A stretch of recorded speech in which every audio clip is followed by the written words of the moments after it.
ఓం గణేశాయ నమః. పోలీస్ వర్గం నోము ప్రాశస్యం. పోలీస్ వర్గం కథ. స్త్రీలు కార్తీక మాసంలో అత్యంత భక్తి శ్రద్ధలతో జరుపుకునే నోము పోలీస్ వర్గం నోము. ప్రాచీన కాలం నుంచి కార్తీక మాసంలో స్త్రీలు అందరినీ ప్రభావితం చేసే నోములలో పోలీస్ వర్గం నోము ఒకటి.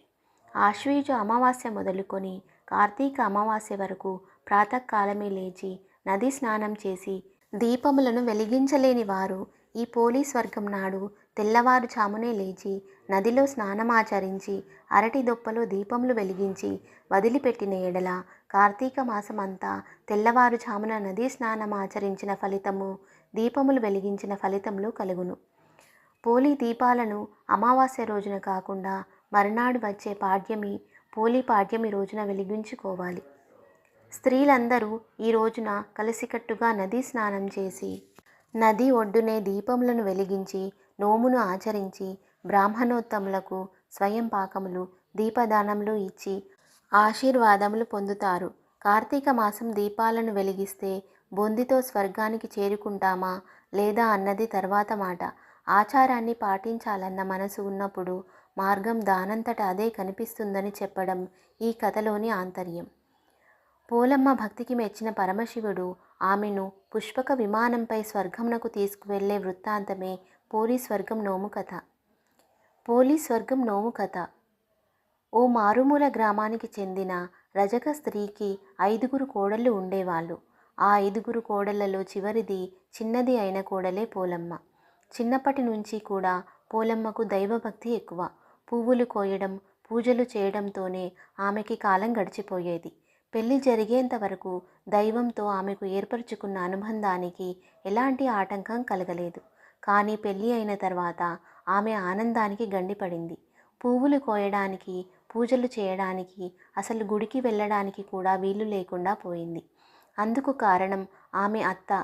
సాధారణంగా ఇంటి కోడలికి దైవభక్తి ఎక్కువగా ఉంటే ఎవరైనా మెచ్చుకుంటారు. కానీ పోలీ విషయంలో అది తారుమారైంది. పోలీ అత్తకు తాను మహాభక్తురాలిననే గర్వం ఎక్కువ. కొంతమంది అమ్మలక్కలు కూడా ఆమె వెనుక చేరి భజన చేయడం వలన ఆమెలో మరింత అహంకారం పెరిగింది.